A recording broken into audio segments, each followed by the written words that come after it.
আসসালামু আলাইকুম। সবাই কেমন আছেন? আশা করি সবাই ভালো আছেন। আজকে আমি দেখাবো কিভাবে আসলে আপনারা পিডিএফটাকে আপনারা কিভাবে ওয়ার্ডে কনভার্ট করবেন। বেসিক্যালি আজকে আমি পিডিএফ ফাইলটাকে আমরা আসলে ওয়ার্ডে কিভাবে কনভার্ট করব। আমরা অনেক সময় আমরা দেখি অনলাইনে আমরা বিভিন্ন ওয়েবসাইটে বা বিভিন্ন অ্যাপসে গিয়ে আমরা পিডিএফটাকে আমরাকে ওয়ার্ডে কনভার্ট করি। তখন আমাদের অনেকগুলো ট্যাক্স এলোমেলো থাকে। বাট এখন আমরা দেখাবো কোনো অনলাইনে না গিয়ে সরাসরি আমরা আমাদের ডেস্কটপ থেকে অফলাইনে আমরা সরাসরি পিডিএফ থেকে ওয়ার্ডে কিভাবে কনভার্ট করব এবং যেটা হবে খুবই দ্রুত এবং সবকিছু ঠিকঠাক থাকবে এরকম একটা প্রসেসের মাধ্যমে আমরা কিভাবে আসলে আমাদের পিডিএফটাকে ওয়ার্ডে কনভার্ট করব। তো ওয়ার্ডে কনভার্ট করতে গেলে আমাদের আসলে কি করতে হবে জাস্ট আমি সেই প্রসেসটা দেখাবো। তো আমি চলে যাচ্ছি ১ম এ একটা পিডিএফ ফাইলে। আমি একটা পিডিএফ ফাইল এটা দেখা যাচ্ছে একটা পিডিএফ ফাইল। তো আমি পিডিএফ যখন এটা ক্লিক করব, দেখবেন আপনার একটা পিডিএফ ফাইল ওপেন হয়ে যাবে। আপনার সিভিটা হচ্ছে আমার সিভি। এখানে যদি আপনি চান তাহলে এডিট করতে পারবেন না। দেখেন এখানে আপনি শুধুমাত্র এডিট করতে পারবেন। আপনি জাস্ট পড়তে পারবেন। বাট কোনো কিছু এডিট বলেন বা কোনো কিছু ডিলিট বলেন অথবা কোনো কারেকশন করতে পারবেন না। কোনো কারেকশন করা যাবে না। এটা হচ্ছে একটা যেহেতু এটা একটা পিডিএফ ফাইল সেটাকে কখনো আসলে এডিট করার কোনো সুযোগ নেই। তো এখন এই যে পিডিএফ ফাইলটাকে আমি আসলে ওয়ার্ডে কনভার্ট করব এবং আবার মতো করে আমি এডিট করব, ডিলিট করব এবং এড করব। সেটা কিভাবে করব? এই পিডিএফটাকে আমি আসলে ক্রস করলাম। এই যে পিডিএফ ফাইল তার নামটা একটু দেখে রাখেন।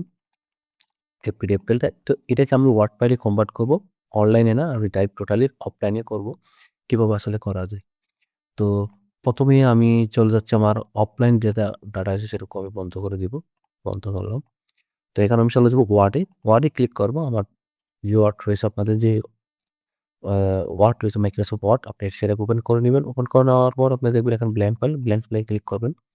এখানে আসার পরে এরকম একটা ইন্টারফেস দেখবেন আপনারা। এখান থেকে আপনারা সরাসরি চলে যাবেন ইনসার্ট। ইনসার্ট থেকে আসার পর আপনারা দেখবেন ডানে একদম ডানে আসার পর এখানে ৩ টে অপশন পাবেন signature, timeline, time and date এবং অবজেক্ট। আপনারা অবজেক্ট যে আইকন রয়েছে সেই অবজেক্ট আইকনে ক্লিক করুন। এখানে অবজেক্টে ক্লিক করবেন। অবজেক্টে ক্লিক করে ২ টা অপশন পাবেন। একটা হচ্ছে অবজেক্ট, আরেকটা হচ্ছে text from file. Text from ফাইলে ক্লিক করবেন। আপনারা টেক্সট ফ্রম ফাইলে ক্লিক করবেন। ক্লিক করার পর আপনার যে পিডিএফ ফাইল রয়েছে সেই পিডিএফ ফাইলটার লোকেশনে চলে যাবে। আমরা পিডিএফ ফাইলটা খুঁজে নিব। দেখেন আমাদের পিডিএফ ফাইলটা হচ্ছে আমার কারিকুলাম বিটা অর্থাৎ আমার যে সিভি রয়েছে সেই সিভিতে আমি এখানে ক্লিক করে সিলেক্ট করার পর আমি এখান থেকে ইনসার্ট এ ক্লিক করব। আমাকে এটা সিলেক্ট অবস্থায় ইনসার্ট এ ক্লিক করতে হবে আমার পিডিএফ ফাইল। আমি পিডিএফ ফাইলকে ক্লিক করে ইনসার্ট এ ক্লিক করব। ইনসার্ট এ ক্লিক করার পর এখানে একটা নোটিফিকেশন আসবে। সেটা হচ্ছে আপনাকে ওকে করতে হবে। এখানে আমি ওকে করব। ওকে করার সাথে, সাথেই এটা প্রসেসিং চলবে। এটা কনভার্টিং হচ্ছে। জাস্ট আমরা ৩০ থেকে ৪০ সেকেন্ড অলরেডি হয়ে গেছে। আমি কথা বলতে হয়ে গেছে দেখেন। যেটা ওয়ার্ড ফাইল ছিল আমি ওয়ার্ড ফাইলটা আবার দেখেন। আ এটা হচ্ছে আমার ওয়ার্ড ফাইল। আমি পিডিএফ ফাইলটা দেখি।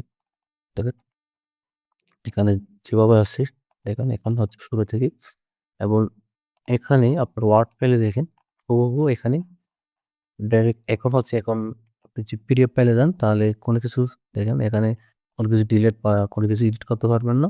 বাট আপনি যখন ওয়ার্ডে যাবেন দেখেন এগুলোকে অবশ্যই ডিলিট করা যাচ্ছে। দেখেন এখন এডিট করার সুযোগ আছে বা ডিলিট করার সুযোগ আছে। এখানে ডিলিট করার সুযোগ আছে। তার মানে এটা হচ্ছে ওয়ার্ড ফাইলে কনভার্ট হয়ে গেছে। তো এই খুব দ্রুত আপনার দেখেন সবকিছু একদম সাজানো আছে। কোনো কিছু তেমন কোনো বা আপনাকে কোনো কিছু করতে হবে না কোনো কিছু। সবাই ভালো থাকবেন। আশা করি সবাই বুঝতে পারছেন। যদি ভালো লাগে অবশ্যই ভিডিওটাকে শেয়ার করে দিবেন। আসসালামু আলাইকুম।